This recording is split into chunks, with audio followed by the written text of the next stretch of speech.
중견기업 간부인 50대 남성 김 씨는 얼마 전 회사 단합대회로 등산을 갔습니다. 김 씨는 평소 고혈압과 고지혈증을 앓고 있어 등산에는 자신이 없었지만 전 직원이 가는 행사고 또 간부를 맡고 있어서 빠질 수가 없었는데요. 전날까지 야근을 하고 아침 일찍 집을 나서 힘들게 산행을 마친 김 씨. 그만 돌아오는 버스 안에서 쓰러졌고 급성 심장마비로 결국 사망에 이르게 됩니다. 김 씨의 아내는 회사 행사 중 사망했으니 산업재해에 해당한다고 주장했지만 근로복지공단은 행사가 사망의 직접적인 원인이 될 수 없다며 이를 거부하는데요. 회사에서 단체로 가는 산행에 참가했다가 사망했다면 산재로 인정받을 수 있을까요? 오늘 사건 상담실에서는 얼마 전 회사에서 등산을 갔다가 심장마비로 숨진 50대 남성의 사연인데요. 사연을 좀 소개를 해보죠. 네, 그 중견 기업의 간부였던 50대 남성이 있었고 그 아내분이 지금 이 사연을 보내주신 건데요. 이 50대 남성은 뭐 어려서부터 계속 열심히 살아오셨던 분으로 보입니다. 이 결혼 이후에도 직장 생활을 하면서 오직 회사 일 또 회사 일 아주 열심히 했다고 해요. 이 회사 일 열심히 한 끝에 이제 몇 해 전에 그렇게 바라던 간부가 되었고 이 간부가 된 이후에도 계속해서 회사 일에 매진했었는데 이 회사 일이라는 게 그렇죠. 막 계속 야근도 이어지고 회식도 이어지고 여러 가지 상황들이 있었고 그 과정에서 건강 관리를 제대로 하지는 못했던 것 같습니다. 고혈압도 있었고 고지혈증 이런 지병들이 있었는데 이제 문제는 이제 몇 달 전에 강원도의 한 산으로 단합대회를 가기로 한 것이죠. 등산 단합대회가 있었는데 평소에 본인이 이제 건강에도 자신이 없고 등산도 제대로 해본 적이 없었기 때문에 또 방해가 될 수도 있겠다라는 생각 때문에 본인은 그 현장까지는 가지만 산에는 올라가지 않고 밑에서 기다리겠다 이런 입장을 밝히기도 했었다고 하는데요. 그래도 또 뭐 전 직원이 참여하는 행사고 본인이 또 간부이다 보니까 빠질 수가 없었다고 해요. 결국 남편은 당일날 새벽에 집에서 이제 나서게 됐고 그 이후에 여러 가지 좋지 않은 일들이 벌어졌던 것입니다. 회사 사실 단합대에 뭐 회사 간부면 빠지기 어렵죠. 그렇죠. 이거 등산대 가가지고 산 정상까지밖에 올라가게 돼요. 이게 참 회사고 어느 조직에서 간부가 된다는 게 참 쉽지 않은 것 같아요. 저도 그런 경험이 있는데요. 정말 피곤해 죽겠는데도 행사는 또 빠지면 안 되니까 억지로 가고 졸고 오는 경우도 있잖아요. 이분도 똑같았던 것 같아요. 그날 아마 굉장히 고혈압에 고지혈증 있는 양반이 얼마나 힘들었겠어요. 그럼에도 불구하고 하여튼 갔습니다. 갔고 4시간을 산행했다고 그러네요. 그래도 오래오래 4시간 동안 그 산행을 해가지고 정상에 올랐대요. 정상에 올라면 또 기분 좋지 않습니까? 거기서 기념 촬영도 하고 으쌰으쌰 구호도 좀 외쳐보고 이제 이렇게 서로 그 격려도 하고 이랬고 잘 됐어요. 그리고 하산해가지고 식사하고 이제 서울로 오는 그 버스를 탑승한 건데 버스 안에서 그 의식을 잃고 쓰러진 겁니다. 그래서 이제 급히 그 병원을 옮겼는데 이분의 사인이 뭐냐면요, 급성 심근경색입니다.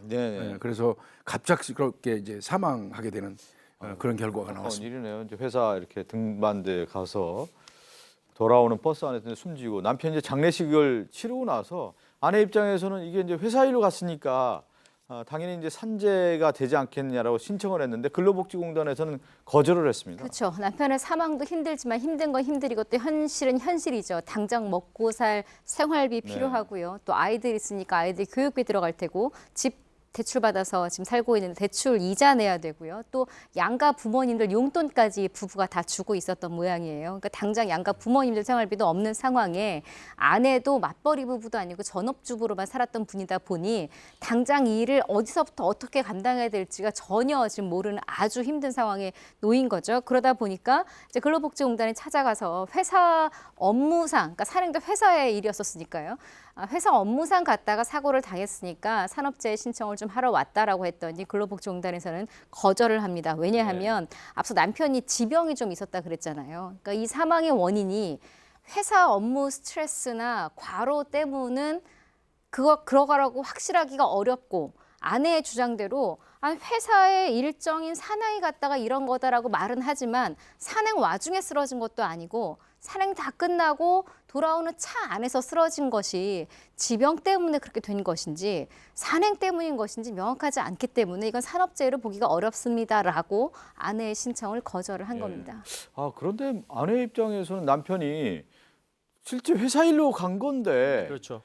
근로복지공단에서 이렇게 받아들이지 않는다에 대해서는 아내 입장에서는 황당할 수 있고 받아들이기 어려운 거죠. 그러니까 회사에서 가는 단체 산행이었고 이 단체 산행을 가기 전부터 자신이 없다, 힘들다라는 얘기를 남편이 아내한테 했다는 것입니다. 그리고 무엇보다 지병 이야기를 하는데요. 고혈압도 있고 고지혈증도 있었던 이 남편 같은 경우에는 무리한 운동이 지병을 악화시킬 수 있다라는 그 의료진 소견까지 들었기 때문에 당연히 회사 일로 갔고 의료진 소견까지 이렇게 있으니 산재로 인정받아야 하는 것 아니냐라는 주장인데요. 뭐 아내 입장에서는 지금 이런다고 돌아가신 남편이 살아오는 건 아니지만 여기에 대한 보상은 정확하게 받아야 되는 것 아니냐라는 주장을 하고 있습니다. 자, 오늘 이제 사연 보내주신 50대 아내의 궁금증을 간략히 정리를 해보겠습니다. 회사가 주최한 등산에 참여했다가 사망한 남편, 산재로 인정받을 수 있을까요? 두 번째입니다. 산재를 인정받으면 유족연금은 얼마나 나오나요? 첫 번째부터 좀 살펴보죠. 산재 될까요? 일단 산업재해가 뭔지부터 좀 설명을 해드리면요. 예. 이제 업무를 하는 과정에서 뭐 다치거나 아니면 뭐 사망하거나 하게 되면 일단은 회사에서 이 관련된 비용을 전부 내기 어려우니까 보험제도를 운영하고 있습니다. 산업재해 보험제도를 운영하고 있어서 이제 근로복지공단에서 이제 이 산재 신청을 하게 되면 이게 산재에 해당하는지 해당하지 않은지 판단을 하는데 일단 첫 번째 근로복지공단은 굉장히 보수적으로 판단합니다.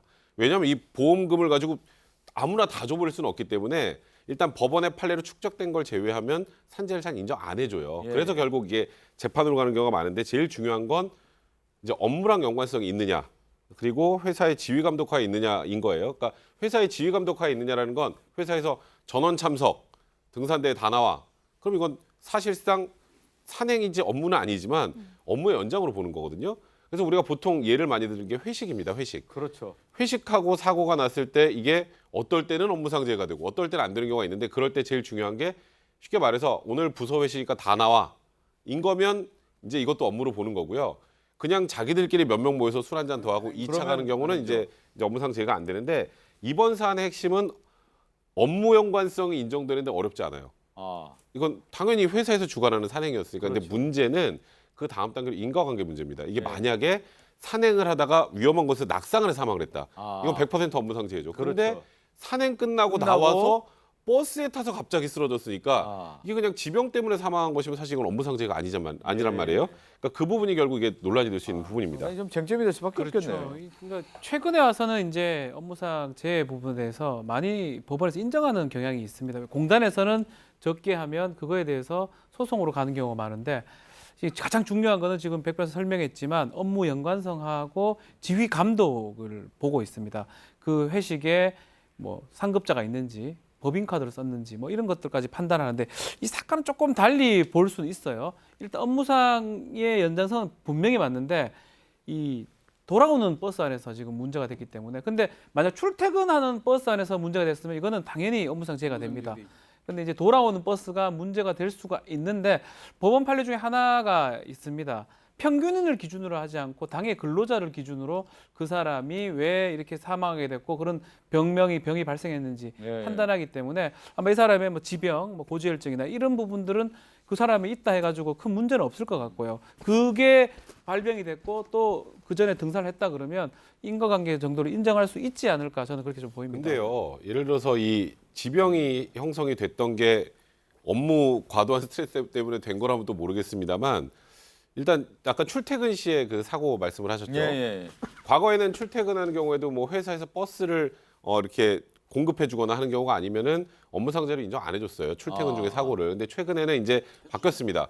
출퇴근 중에 사고가 나도 업무상재를 인정했는데 문제는 이렇게 혼자 가만히 있다 쓰러지는 게 아니고 예. 업무상재는 교통사고예요. 그러네요. 출근하다가 교통사고 나서 사람이 사망하거나 다치거나 예. 이 경우를 업무상재로 인정을 해주는 거니까 과연 지병으로 버스에 이게 만약에 출퇴근 도중이라고 하더라도 지병으로 혼자 이렇게 쓰러졌으면 이걸 과연 업무상재로 인정해 줄 수 있을까? 예. 이거는 제가 보기에 좀 쉽지 않을 것 같습니다. 두 분 얘기 들어봐도 근로복지공단과 지금 아내가 주장하는 부분이 아마 이 부분이 가장 쟁점이 될 텐데 이제 다툼의 여지가 있다라는 걸로 하고 만약에 네.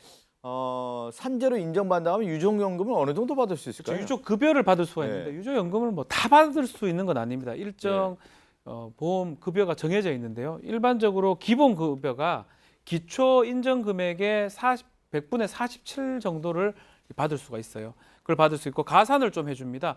100분의 5 정도를 이제 합산해서 가산하는데 이거 좀 쉽게 말하면 만약에 마지막에 받는 급여가 한 300만 원 정도 된다 그러면 거기에 한 50% 정도를 매달 이렇게 매달 반복해서 받을 수 유족들이 급여를 받을 수가 있습니다. 뭐 이건 좀 사람마다 조금 다르고 몇 명의 유족이 있냐에 따라 달라지는데 50% 이상을 받을 수 있고요. 또 이런 경우는 사실혼 배우자도 유족 급여를 받을 수가 있습니다.